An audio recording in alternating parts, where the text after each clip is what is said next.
Hermano, me gustaría iniciar con una pregunta esta mañana.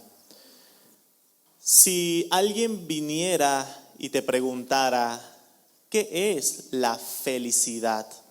Si alguien te preguntara, ¿cómo puedes alcanzar lo que tú consideras la mayor felicidad? ¿Qué responderías? Bueno, aunque parezca una pregunta quizás no muy común, quiero comentarles que el Banco Mundial y la Organización Mundial de la Salud hicieron una encuesta a nivel mundial. Hicieron esta encuesta alrededor de 150 países del mundo y el objetivo de esta encuesta era ver cuáles eran los países con las poblaciones más felices. Ese era el objetivo de la encuesta. Querían ver qué país era el número uno donde las personas decían, aquí vivimos los pobladores más felices del mundo. Entonces hicieron esa encuesta en alrededor de 155 países. Dentro de las preguntas que se hacían en la encuesta, giraban en torno a la percepción de las personas con respecto a su calidad de vida. Le preguntaban, ¿cuál es la calidad de vida que usted tiene? Obviamente esa pregunta era una pregunta dirigida exclusivamente a lo material. Luego preguntaban, ¿cómo es la salud en su país? ¿Hay buenos servicios de salud? ¿Hay apoyo social de parte del gobierno? ¿Hay libertad para tomar decisiones? ¿Cuál es la esperanza de vida en el país que usted vive? Bueno, hermanos, en esta encuesta, nuestro país, Bolivia, ocupa el número 58, es decir, de 155 países en los cuales se hizo, nosotros somos el país número 58 donde en teoría las personas viven felices. Ahora, hermanos, ¿qué es la felicidad? ¿Cómo se alcanza la felicidad? En el estudio de esta mañana, amados hermanos, vamos a estudiar cómo nuestro Señor Jesucristo define la felicidad máxima y cómo alcanzarla. Y quisiera que nosotros podamos ver a través de la palabra de Dios en el Evangelio de Lucas, capítulo 6, desde el versículo 20 al 26, y vamos a ver en dos puntos esta mañana. El primer punto que va a ser las bienaventuranzas y el punto número 2, los ayes. Y vamos a intentar responder a aquella pregunta que estas organizaciones y el mundo entero intenta responder: ¿quiénes son verdaderamente felices? Vamos a orar, amados hermanos, para encomendarnos al Señor en esta mañana. Oremos. Dios amado, te damos muchas gracias por este tiempo que nos regalas de poder abrir tu palabra. Y te pedimos, amado Señor, que por medio de tu Espíritu tú seas hablando a nuestros corazones según la necesidad de cada uno de nosotros, Señor.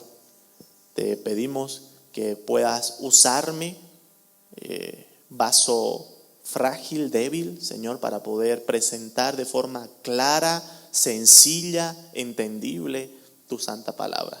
Te damos muchas gracias y oramos en nombre de Cristo Jesús. Amén.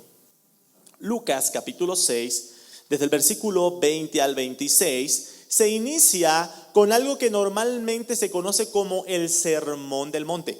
El Sermón del Monte es el sermón más famoso, el más conocido de nuestro Señor Jesucristo. Y para poder entender el Sermón del Monte es muy importante el contexto de a quiénes les estaba hablando el Señor Jesucristo. Obviamente, si era un sermón, habían personas que estaban escuchando el sermón. En el versículo 17 del capítulo 6, que estuvimos estudiando el pasado domingo, nos muestra un poquito del grupo de personas que estaba reunida escuchando este sermón. Dice, y descendió con ellos y se detuvo en un lugar llano en compañía de sus discípulos y de una gran multitud de gente. Y menciona las regiones, las ciudades de la multitud que estaba reunida en ese lugar. Amados hermanos, es muy importante que Lucas hace la diferencia entre los discípulos y la multitud. Los discípulos eran muy diferentes. Los discípulos conformaban un grupo aparte de la multitud. Y eso hemos visto con nuestro hermano Franco el pasado domingo. Dentro de la multitud de las personas que iban a escuchar al Señor Jesucristo, o en este tiempo, dentro de las multitudes que van quizás a las iglesias o que siguen una religión, el número de discípulos es reducido. El número de discípulos es diferente a esa multitud, porque ser un discípulo de Cristo es diferente a ser simplemente un oyente. Amado hermano, hermana, amigo, amiga que nos visitas, tú puedes estar aquí sentado y preguntarte, yo dentro de este grupo, ¿de cuál clase de persona soy? ¿Soy simplemente un oyente, un espectador más, o formo parte de aquella compañía de discípulos, seguidores de Jesucristo? Bueno, estos dos grupos eran las personas que estaban escuchando al Señor Jesucristo en su predicación. Ahora vamos nosotros al inicio del versículo 20, el inicio del Sermón del Monte. Dice, y alzando los ojos hacia sus discípulos, es decir, esta parte del sermón de nuestro Señor Jesucristo está dirigido exclusivamente ¿a quiénes? A sus discípulos. El Señor Jesucristo tenía a muchas personas a su alrededor, pero Él quería decirle algo exclusivo a sus discípulos, un mensaje especial para ellos. Es por eso que Él fija su mirada en sus discípulos. Y aquí en adelante empieza lo que se conoce como las bienaventuranzas y los ayes. Bueno, nuestro sermón va a estar dividido justamente en el primer punto, las bienaventuranzas, y el punto número 2, los ayes. Vamos a empezar viendo nuestro primer punto, las bienaventuranzas, y vamos a empezar viendo la primer bienaventuranza. El versículo 20 dice, alzando los ojos hacia sus discípulos decía, nuestro Señor Jesucristo les decía a sus discípulos, bienaventurados vosotros los pobres, porque vuestro es el reino de Dios. Bueno, hermanos, para empezar las bienaventuranzas, debemos empezar por definir qué es una bienaventuranza. ¿Qué es esa palabra que dice bienaventurado? ¿Qué significa? Bueno, hermanos, algunos traducen esta palabra como doblemente dichoso o doblemente feliz. Otros traducen la palabra bienaventurado como bendición suprema, altamente bendecido, beneficiado, alguien que disfruta de un gran bienestar y gozo. Amados hermanos, cuando el Señor Jesucristo está diciendo bienaventurado, está diciendo son doblemente felices, altamente bendecidos, son máxima, la felicidad máxima alcanzada. Ahora vamos a ver para el Señor Jesucristo cuál es la felicidad máxima, cuál es la dicha, la bendición suprema. Muchas personas van a las iglesias buscando la bendición de Dios. ¿Qué es la bendición de Dios? Es el favor de Dios, es sentir la protección de Dios, el regalo de Dios. Pero, amados hermanos, ¿qué entiendes tú por bendición?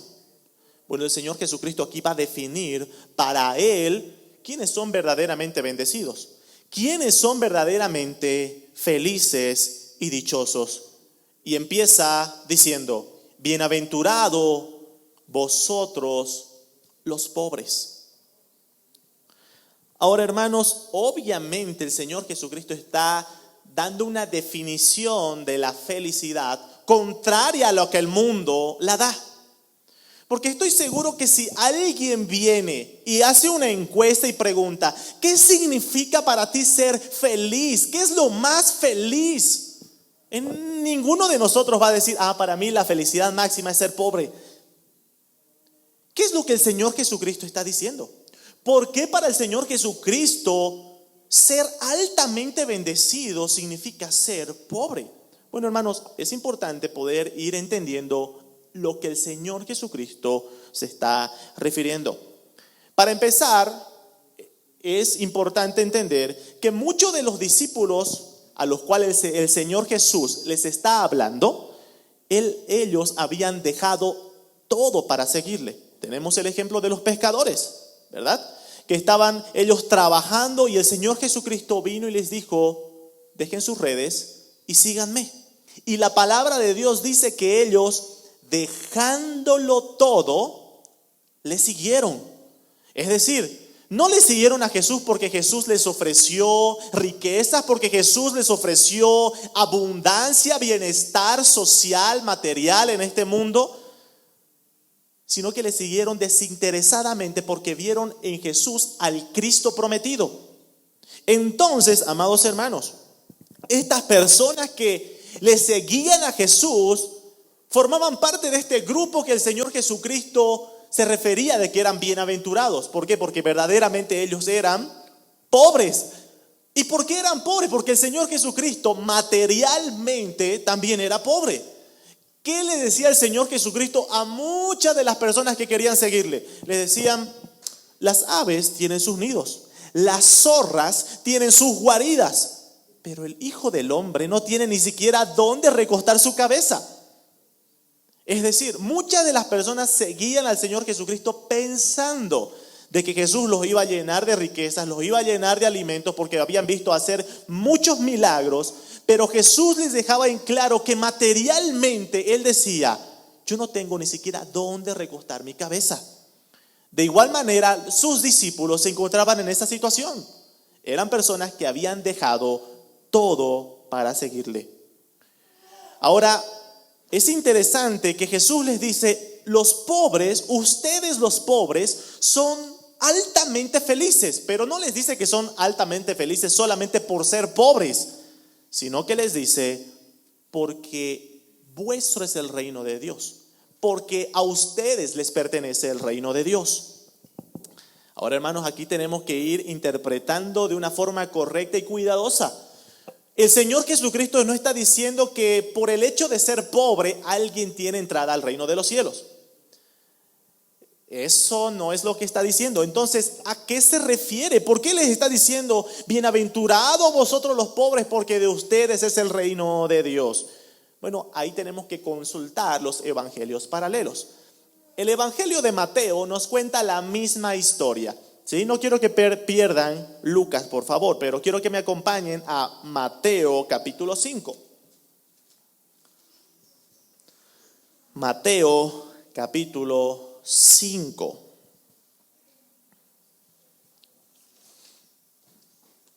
Versículo 3.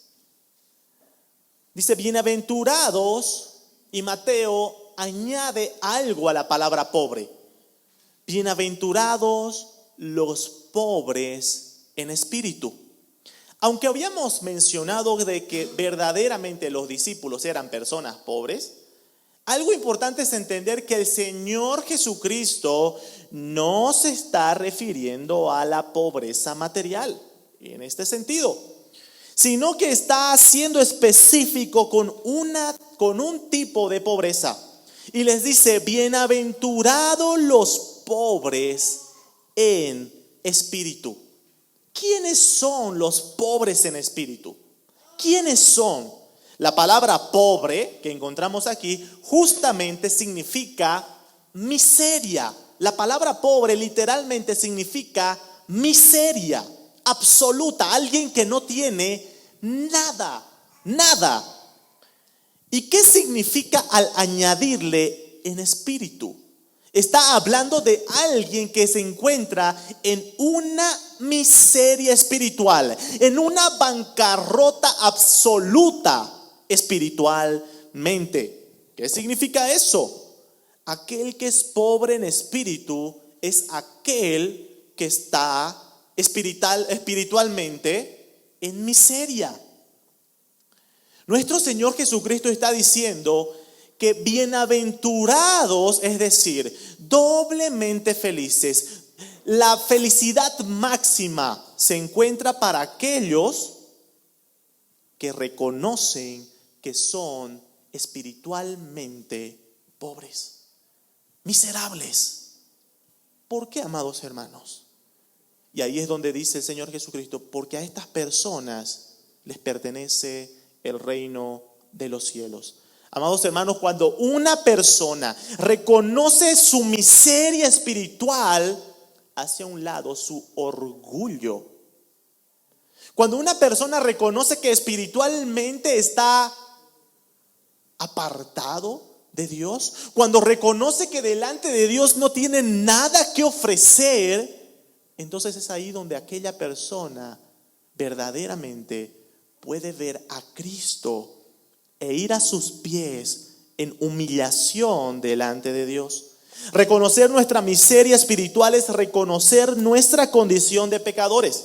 Y amados hermanos, esto es un requisito indispensable para entrar al reino de Dios. Una persona que niega su condición de miseria espiritual, que niega ser un pecador delante de Dios, no puede entrar al reino de los cielos. ¿Por qué? Porque ¿qué significa entrar al reino de los cielos? Significa que somos salvados por Cristo. Y recuerda que para ser salvado por Cristo debes reconocer que necesitas ser salvado.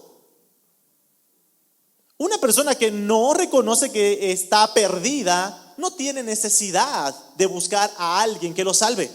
Es por eso que el Señor Jesucristo está diciendo, únicamente estas personas pobres en espíritu, que reconocen su miseria espiritual, que reconocen que están muertos en sus delitos y pecados, son aquellos que van a poder ver el reino de los cielos. ¿Por qué? Porque debido a eso pueden ver a Cristo como el único y suficiente Salvador de sus almas.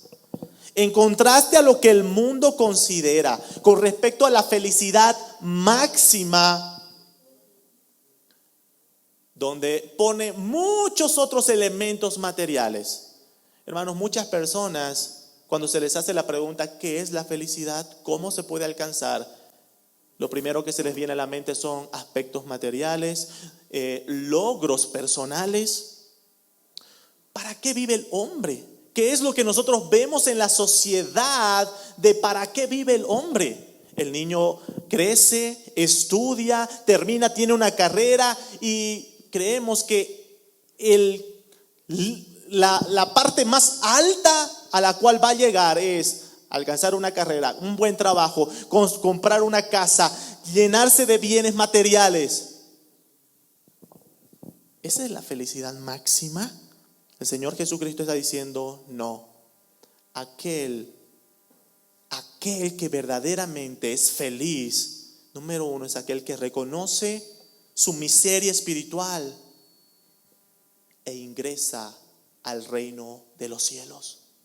Aquella persona que ha sido salva por medio de Jesucristo, esa persona verdaderamente es feliz. Yo te pregunto, amado hermano, hermana, esta mañana, ¿tú te consideras alguien que es completamente dichosa, feliz?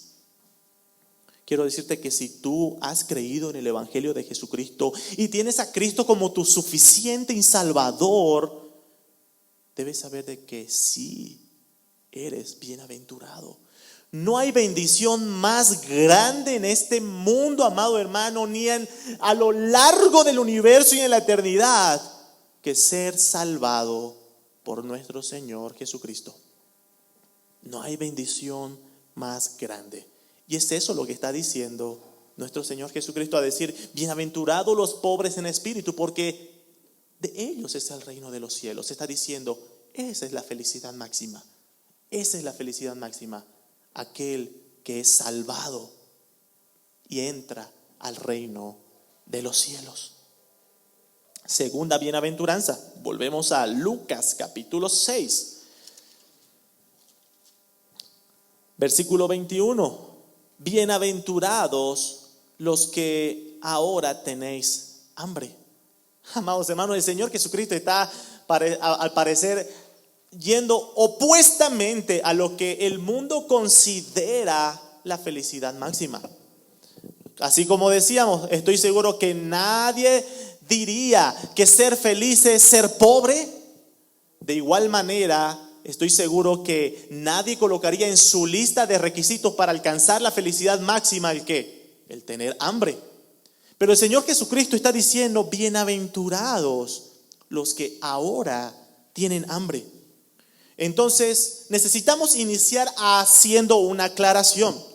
Así como del anterior punto decíamos que no se refería a la pobreza física, a la pobreza material, es decir, en este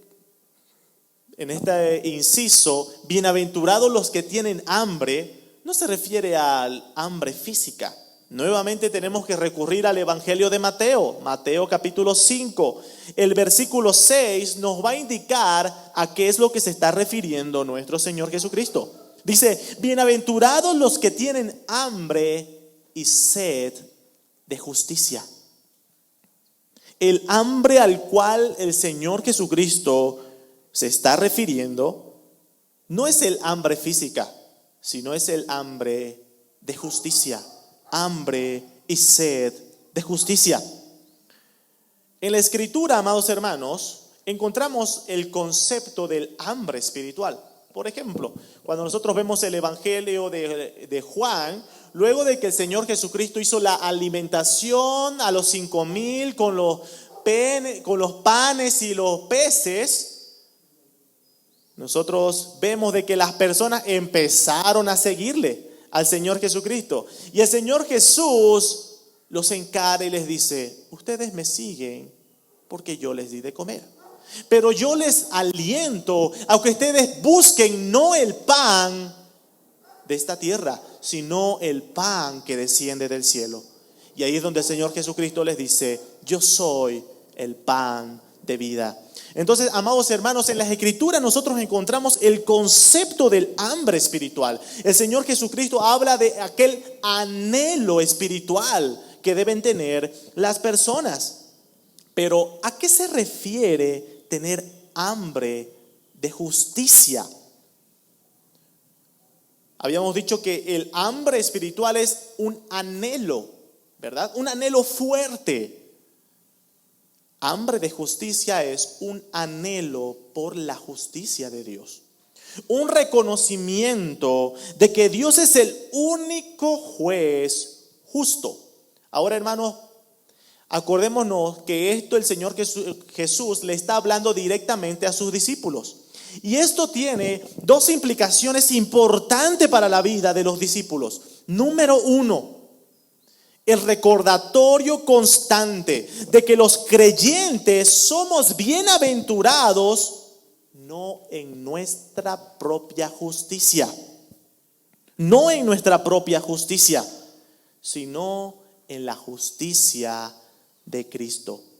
Tito capítulo 3, versículos 5 al 7. Tito 3, versículos 5 al 7. Nos salvó no por obra de justicia que nosotros hubiéramos hecho, sino por su misericordia, por el lavamiento de la regeneración y por la renovación en el Espíritu, el cual derramó en nosotros abundantemente por Jesucristo nuestro Salvador, para que justificados por su gracia viniésemos a ser herederos conforme a la esperanza de la vida eterna. Amados hermanos, aquel hambre de justicia es un recordatorio constante para los discípulos de que ellos han sido alcanzados no por su justicia propia, sino han sido justificados y han sido reconciliados con Dios en la justicia de Cristo. en la justicia de Cristo.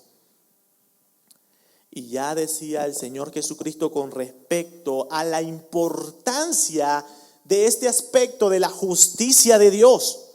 En Mateo capítulo 6, versículos 33, Mateo capítulo 6, verso 33, el Señor Jesucristo dice: mas buscad primeramente el reino de Dios y su justicia, y todas estas cosas os serán añadidas. ¿A qué se refiere el buscar el reino de Dios y la justicia? Se refiere a buscar la justificación por medio de nuestro Señor Jesucristo. Amados hermanos, este término de la justicia de Dios es un término legal que involucra nuestra condición delante de Dios. Todo ser humano se encuentra legalmente en la justicia de Dios, culpable delante de Él. Pero la palabra de Dios nos dice de que nosotros, si somos declarados justos delante de Dios, no es por nuestros propios méritos, sino es únicamente por los méritos de Cristo, por la justicia de Cristo. Así que, en primer lugar, amados hermanos, tener un hambre de justicia a lo que se refiere nuestro Señor Jesucristo en esta bienaventuranza es un recordatorio constante a los discípulos, a los creyentes, de que es únicamente por la justicia de Cristo que nosotros tenemos entrada a aquel reino de los cielos mencionado anteriormente. Pero en segundo lugar, amados hermanos, hay que entender que nuestro Señor Jesucristo ya está advirtiendo de muchas de las cosas que los discípulos van a atravesar a lo largo de su ministerio. Los discípulos se enfrentarían a todo tipo de maltrato, injusticias en este mundo.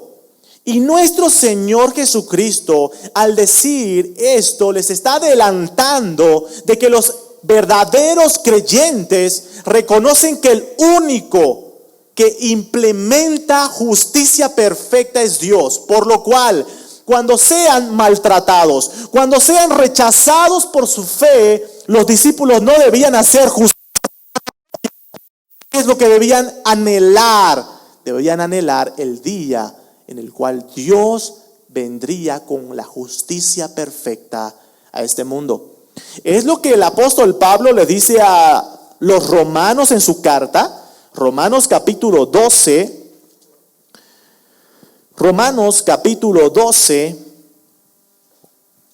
versículos 17 al final del capítulo. Dice: no paguéis a nadie mal por mal, procurad lo bueno delante de todos los hombres. Si es posible, en cuanto dependa de vosotros, estad en paz con todos los hombres. Y aquí está el tema del anhelo de la justicia. No os venguéis vosotros mismos, amados míos. Amados hermanos, en este mundo atravesamos injusticias.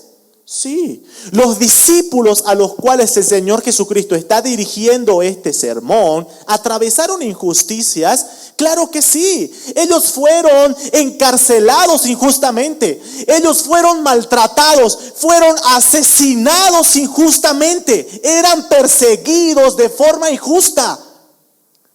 Pero esto, hermanos, el Señor Jesucristo le está diciendo: bienaventurados son aquellos que anhelan la justicia de Dios, aquellos que reconocen que el único que implementa justicia perfecta es Dios. Y por eso el apóstol Pablo aquí les dice: no se venguen ustedes mismos, amados míos, sino dejen lugar a la ira de Dios, porque escrito está: mía es la venganza, yo pagaré, dice el Señor. Amados hermanos, esto era una forma de decirle a los discípulos: amados hijitos, siéntanse bienaventurados de que no solamente anhelen aquella justicia, sino que tengan la certeza de que esa justicia va a llegar. Por eso les dice, bienaventurados los que tienen hambre y sed de justicia. Y al final dice, ¿por qué? Porque ellos serán saciados. Amados hermanos, la justicia de Dios va a llegar. Va a llegar, sí o sí. Si usted siente en algún punto que está siendo atacado por alguna injusticia por su fe, siente y ve la dureza y la crueldad del mundo en el que vivimos, no se vengue, hermano. No haga justicia por mano propia, sino deje lugar a la ira de Dios. ¿Sabe por qué? Porque Él es el que verdaderamente va a saciar, es el que verdaderamente va a satisfacer con perfección la justicia, porque Él es el juez justo. Así que, hermanos, los creyentes somos bienaventurados en este sentido. ¿Por qué? Porque llegará el día en que su justicia perfecta llenará todo lo que Él ha creado. Todo lo que Él ha creado. Tercer bienaventuranza. Volvemos a Lucas 6. Lucas 6 dice, bienaventurados los que ahora lloráis.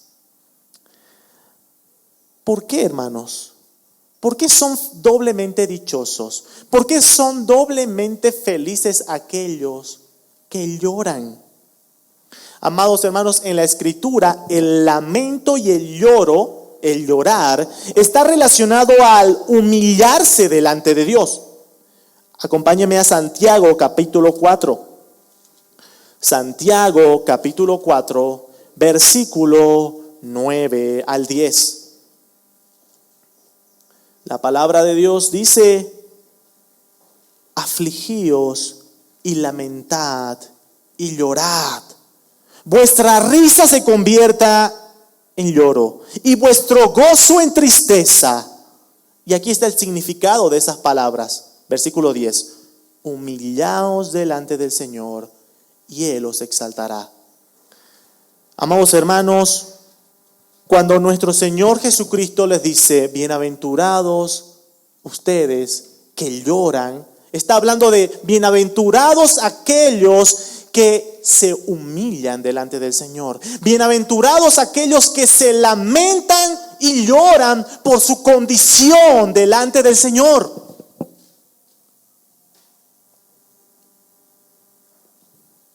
Porque ellos serán consolados.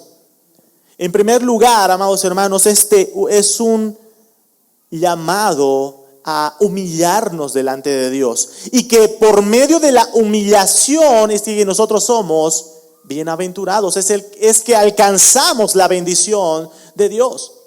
Por eso la palabra de Dios dice, al corazón contrito y humillado, Dios no despreciará jamás. Por eso somos bienaventurados, amados hermanos, aquellos que se humillan, aquellos que se lamentan y lloran por su condición delante de Dios. ¿Por qué? Porque Dios no los desechará, no los rechazará. En primer lugar, ese sentido. Y en segundo lugar, amados hermanos, cuando nosotros encontramos en las Escrituras el concepto de el llanto, llorar, también vemos de que se refiere a nuestra estadía en este mundo. Amados hermanos, estamos en un mundo cruel, que así como decíamos que hay injusticias, en este mundo hay dolor, hay llanto.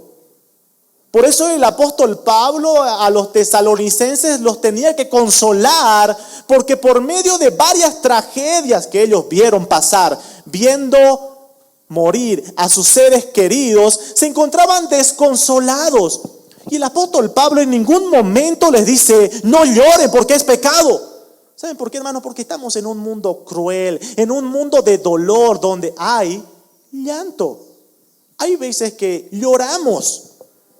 Pero el apóstol Pablo les decía, lloren, pero no lloren como los que no tienen esperanza. Nosotros sí tenemos una esperanza. Y esa es la razón por la que somos bienaventurados. ¿Por qué? Porque ¿cuál es nuestra esperanza? Que como lloramos aquí, un día seremos consolados. Esa es la esperanza. Esa es la razón por la que somos bienaventurados.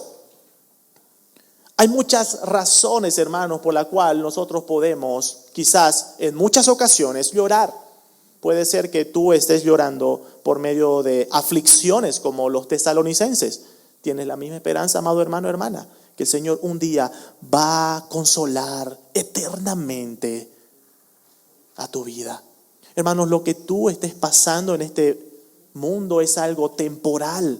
El llanto, el dolor es temporal, pero el consuelo que vamos a recibir de parte de Dios va a ser por toda la eternidad.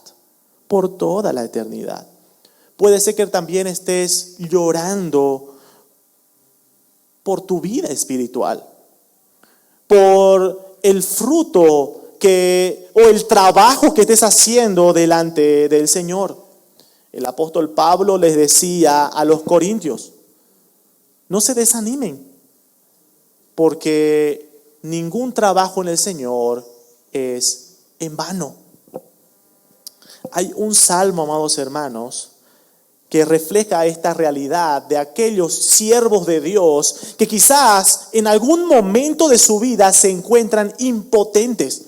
Al decir, estoy trabajando para el Señor, estoy derramando lágrimas al ver que el trabajo que se está realizando no está dando el fruto que yo quisiera ver. Este salmo anima mucho. Salmo 126 dice, versículo 5 y 6. Salmo 126, versículos 5 y 6. Los que sembraron con lágrimas, con regocijo segarán. Irá andando y llorando el que lleva la preciosa semilla, pero volverá a venir con regocijo, trayendo sus gavillas. Amado hermano, hermana, quizás tú que te sientes frustrado porque ves que quizás el trabajo que estás realizando no estás viendo el fruto que quisieras. Aquí el salmista nos consuela y nos dice: aquellos que siembran con lágrimas, un día van a cosechar con gozo.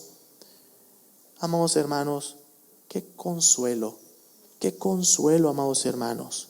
Bienaventurado aquellos que lloran, aquellos que se lamentan, aquellos que se humillan, que viven en continua humillación delante de Dios. ¿Por qué? Porque ellos serán consolados. Bienaventuranza 4. Volvemos a Lucas. Lucas 6.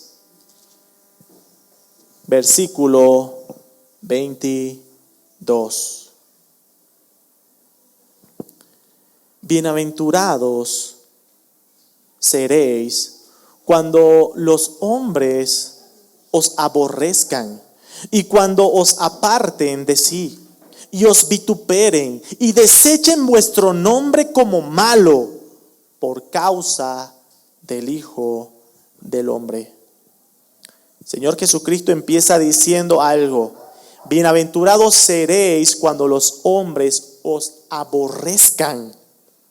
El Señor Jesús da por hecho que sus discípulos iban a ser aborrecidos por el mundo.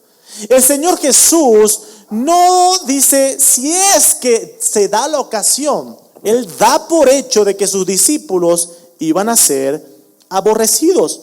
Y amados hermanos, esta es la advertencia continua que daba el Señor Jesucristo a sus discípulos. Mateo 10, 22. Y todos por causa de mi nombre.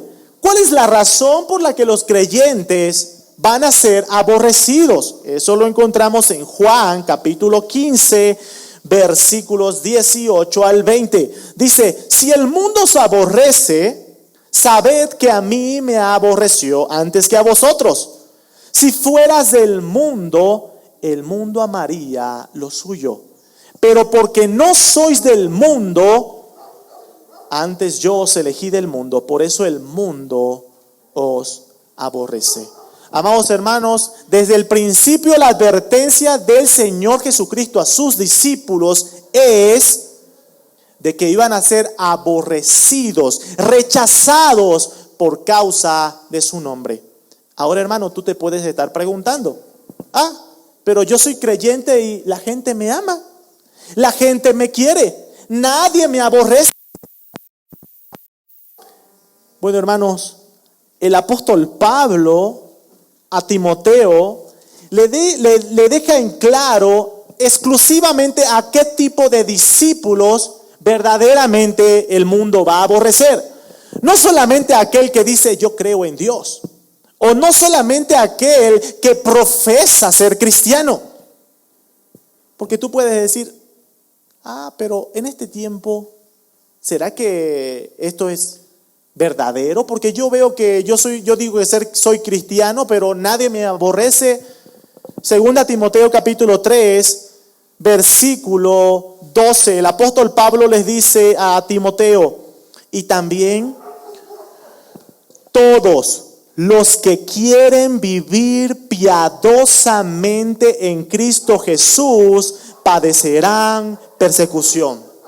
Hermanos, únicamente aquellos discípulos que viven piadosamente, es decir, aquellos discípulos que viven una vida de acorde a la palabra de Dios, ellos van a ser rechazados, despreciados por su fe. Si tú sientes que estás tan cómodo en este mundo, amado hermano, hermana, cuidado que sea porque no estás viviendo como dice la palabra de Dios, piadosamente. Por eso el Señor Jesucristo le decía a sus discípulos, el mundo les aborrece porque ustedes no son del mundo. Si ustedes fueran del mundo, el mundo los amaría. Amados hermanos, el Señor Jesús les dice, siéntanse bienaventurados cuando eso pase, cuando sean perseguidos, rechazados a causa de la fe. Y uno puede decir, esto es una exageración del Señor Jesús. ¿Quién es tan loco para ponerse feliz cuando lo rechazan, cuando lo maltratan, cuando lo persiguen? Bueno, hermanos, quiero contarles que sí habían personas tan locas a ese nivel. Hechos capítulo 5. Hechos capítulo 5.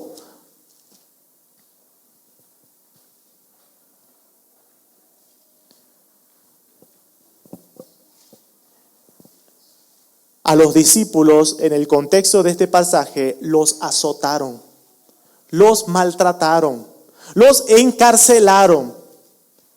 ¿Y quieren saber cuál fue su reacción? Hechos capítulo 5, versículo 41 y 42. Y ellos salieron de la presencia del concilio, y miren qué locura, gozosos de haber sido tenidos por dignos de padecer afrenta por causa del nombre de Cristo. Y todos los días en el templo por las casas no cesaban de enseñar y predicar a Jesucristo. Hermanos, usted puede decir quizás, ¿quién es tan loco para sentirse feliz? Para decir que es lo más feliz del mundo por ser rechazado. Hubieron personas que entendieron que esa era la felicidad y la dicha máxima, el vivir una vida que glorifique a Dios de tal forma que incluso cuando eran maltratados ellos se sentían gozosos de haber sido maltratados, pero en el nombre de Cristo. En el nombre de Cristo. Eso aclara el apóstol Pedro cuando en su carta dice, si ustedes son maltratados por hacer lo malo, ¿qué recompensa tiene eso? ¿Verdad? Pero si son maltratados a causa del nombre de Cristo, entonces verdaderamente son bienaventurados. Bienaventurados. ¿Cuál es la razón por la que el Señor Jesucristo Y a lo largo de la Escritura vemos de que son bienaventurados aquellos que son rechazados, aquellos que son maltratados, vituperados, como dice nuestro Señor Jesucristo, a causa de su nombre. La razón la encontramos en el versículo 23, porque dice: gozaos en aquel día y alegraos, porque he aquí vuestro galardón es grande en los cielos. Vuestro galardón es grande en los cielos. Pero hermanos, este galardón es solamente para aquellos que viven de esta manera la vida cristiana. Por eso el apóstol Pablo, cuando está terminando su ministerio en 2 Timoteo capítulo 4, 2 Timoteo capítulo 4, versículos 7 al 8, escribe diciendo: he peleado la buena batalla, he acabado la carrera, he guardado la fe. Por lo demás me está guardada la corona de justicia, aquel galardón del cual hablaba el Señor Jesucristo, la cual me dará el Señor, juez justo en aquel día. Y dice, no solo a mí, sino también a todos los que aman su venida. Hermanos, cuando seamos rechazados, cuando seamos maltratados por el nombre de Cristo, recordemos que somos bienaventurados en realidad. ¿Por qué? Porque hay un galardón mucho más grande, hay una recompensa mucho más grande que no se compara a nada de lo que usted pueda recibir en este mundo.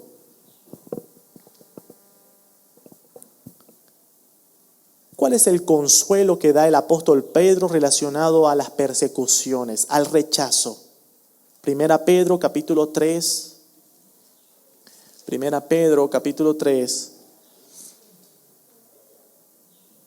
versículos 17 y 18.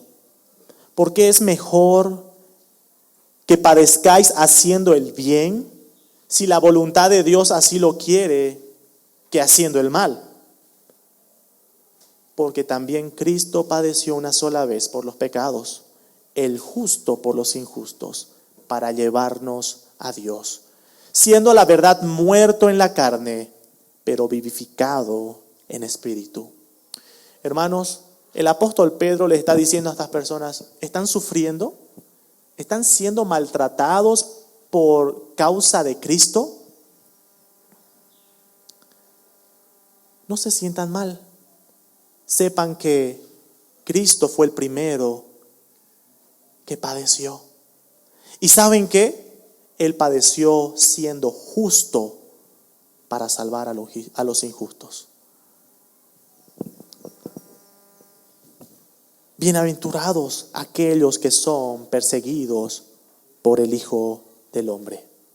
4 bienaventuranzas que menciona Lucas en el sermón de nuestro Señor Jesucristo. Y entramos a nuestro segundo punto, que es más corto: los ayes. La segunda parte, los ayes. ¿Qué significa la expresión ay en la Biblia? El ay en la Biblia es un lamento. Por ejemplo, cuando el profeta Isaías, en Isaías capítulo 6, contempla la gloria de Dios, Isaías usa esa expresión diciendo: ¡ay de mí! Porque mis ojos han visto al Santo. Es una expresión de lamento.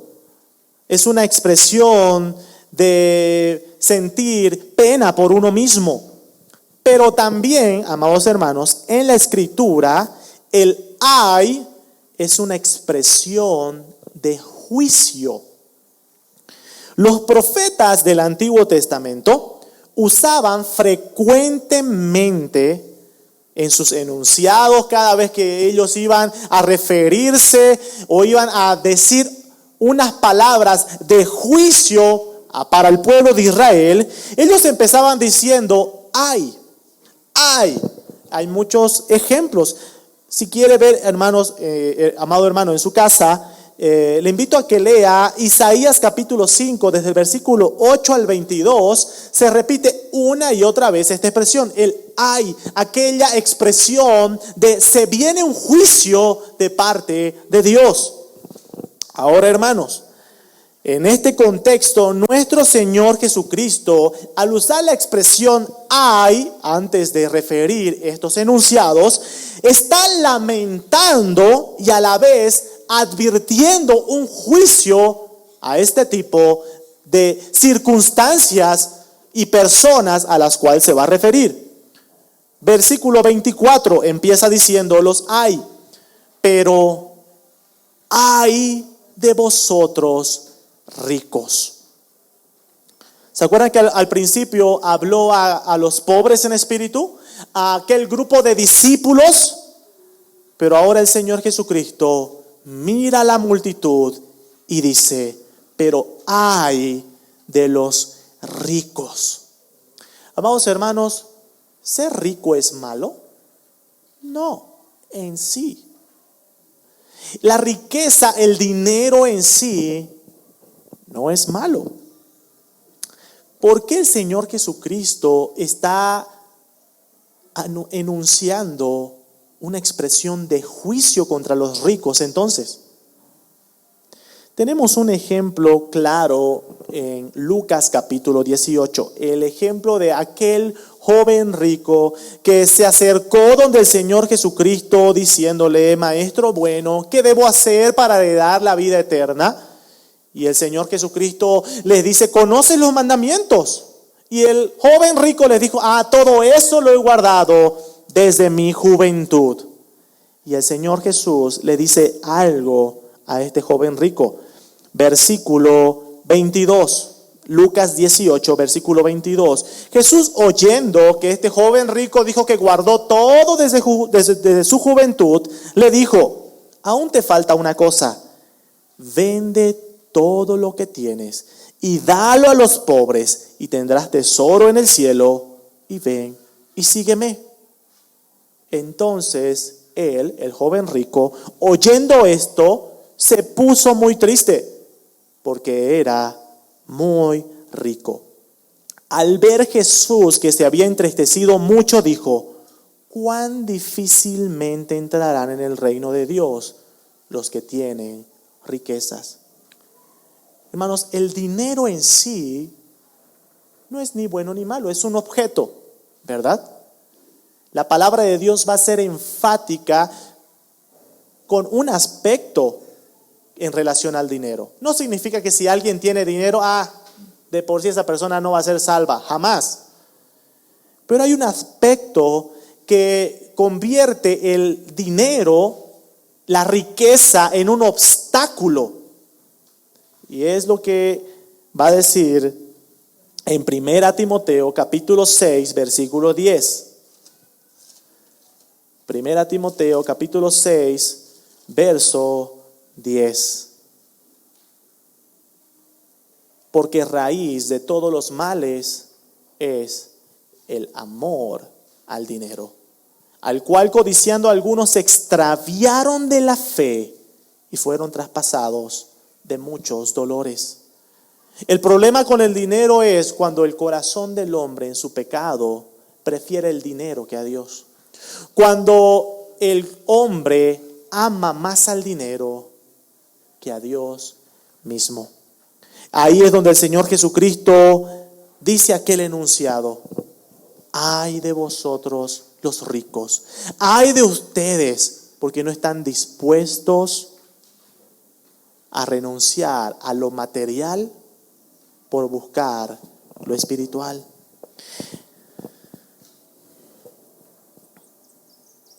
Segundo, ay. El primer ay, amados hermanos, de los ricos es la lamentable condición de aquellos que se apoyan únicamente en los bienes materiales.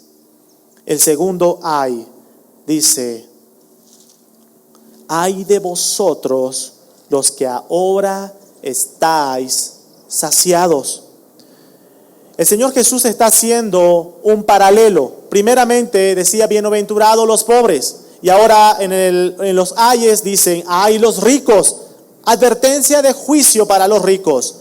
Luego dijo, bienaventurados los que tienen hambre. Y ahora el Señor Jesucristo está diciendo, ay de aquellos que ahora están saciados. Obviamente, amados hermanos, no se refiere a que tengo que vivir con hambre todos los días. No, esto es un lamento, una advertencia de juicio hacia aquellos que llenan sus corazones, a aquellos que se deleitan en los placeres de este mundo, en los placeres terrenales. Primera Juan capítulo 2, verso 15. Primera Juan capítulo 2, verso 15 dice, no améis al mundo, ni las cosas que están en el mundo. Si alguno ama al mundo, el amor del Padre no está en él. Por eso este lamento, esta advertencia de juicio. Porque aquel que ama, aquel que se deleita en las cosas de este mundo, significa que no pertenece al Padre. Es decir, no es hijo de Dios. Ya va a decir Santiago en su carta, Santiago 4:4. Si ustedes se hacen amigos del mundo, se constituyen enemigos de Dios. La amistad con el mundo es enemistad contra Dios. Ay de vosotros los que encuentran su deleite, su llenura en los placeres de este mundo. Tercer ay que encontramos en Lucas capítulo 6. Dice, ay de vosotros los que ahora reís. Hermanos, ¿tiene algo de malo reír? No, no tiene. ¿A qué se refiere este lamento? Esta advertencia se refiere a aquella despreocupación total de Dios. Aquel que vive como si Dios no existiera. Una advertencia contra la indiferencia. Este es su opuesto a lo que estuvimos viendo de bienaventurados los que lloran. Es decir, aquellos que se lamentan y humillan delante de Dios. Este es su opuesto. Hay de aquellos que nunca se lamentan y se humillan delante de Dios, que viven indiferente a Dios. Hay de ellos una advertencia de juicio. ¿Y cuál es la advertencia? Dice, hay de vosotros los que reís ahora. ¿Por qué? Porque más adelante será el lloro y el crujir de dientes. Hay de aquellos que no se lamentan. Hay aquellos que no se humillan delante de Dios. Porque llegará un día en el cual sí se van a lamentar, pero ya va a ser tarde. El último ay dice, ay de vosotros cuando los hombres hablen bien de vosotros. ¿A qué se refiere esta última advertencia de juicio? Ay de vosotros cuando todos los hombres hablen bien de vosotros. La advertencia del Señor Jesús a sus discípulos era de que iban a ser perseguidos e iban a ser aborrecidos, pero iban a ser perseguidos y aborrecidos por hacer el bien. En este caso, la advertencia es que hay de aquellos que caminan de la mano con el mundo y que el mundo habla bien de ellos. Y pone un ejemplo del Señor Jesucristo al finalizar este ay, diciendo, porque así hacían sus padres con los falsos profetas. Es decir, el Señor Jesús está diciendo, hubo un tiempo en el cual sus padres hablaban bien de los falsos profetas. Amados hermanos, el Señor Jesús está diciendo, hay de aquellos que prefieren ser falsos profetas para que la gente los aplaudan, porque va a llegar el día en el cual ellos van a ser juzgados. ¿Qué significa eso? Amados hermanos, Nosotros tenemos la responsabilidad de predicar, anunciar el Evangelio de Dios. Y hermanos, el Evangelio de Dios es un mensaje que la gente rechaza. Es un mensaje que a la gente no le gusta escuchar. ¿Por qué? Porque es un mensaje que confronta al pecador. El mensaje del Evangelio, el mensaje de Dios es un mensaje que le va a decir al pecador: eres pecador, necesitas arrepentirte. Y a las personas no les gusta escuchar eso.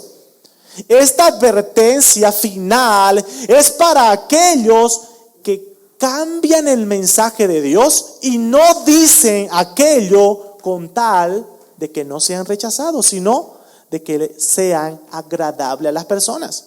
Es por eso que hoy en día abundan iglesias que predican el evangelio, entre comillas, pero en ningún momento hablan del pecado. ¿Por qué? Es que la gente no le gusta eso, la gente no va a venir. ¿Qué decía el apóstol Pablo en Gálatas capítulo 1? Y vamos terminando con este versículo. Gálatas capítulo 1, versículo 9 y 10. Como antes hemos dicho, también ahora lo repito: si alguno os predica diferente evangelio del que habéis recibido, sea anatema, sea maldito. ¿Por qué? Versículo 10, pues, ¿busco ahora el favor de los hombres o el de Dios? ¿O trato de agradar a los hombres? Pues si todavía agradara a los hombres, no sería siervo de Cristo. Es decir, el apóstol Pablo está diciendo: o agradas a los hombres o agradas a Dios con tu predicación. Cuando tú hablas de tu fe a otro, amado hermano, hermana, no seas como esos falsos profetas que el Señor Jesús está diciendo, que cambiaban su mensaje para que la gente los aplauda, para que la gente los quiera. Tú sé fiel al mensaje de Dios. Predica el mensaje de Dios. Predica lo que Dios dice, el mensaje del evangelio. Y ahí vas a ser verdaderamente bienaventurado, dichoso, feliz. Hermanos, ¿qué es la felicidad para ti? ¿Cuál es la felicidad máxima? El Señor Jesucristo va a decir: la felicidad máxima es estar en el reino de los cielos, servir en el reino de los cielos, anhelando su justicia. Aunque en este mundo lloremos, igual es la felicidad máxima. ¿Por qué? Porque un día seremos consolados. La felicidad máxima es saber que Dios nos prepara un galardón. Y el galardón máximo ya es estar por la eternidad junto a Él. Y por último, prediquemos el mensaje de Dios tal cual es. Busquemos agradar a Dios y no a los hombres. Busquemos agradar a Dios y no a los hombres, porque si no, como dice el apóstol Pablo, no seríamos siervos de Cristo.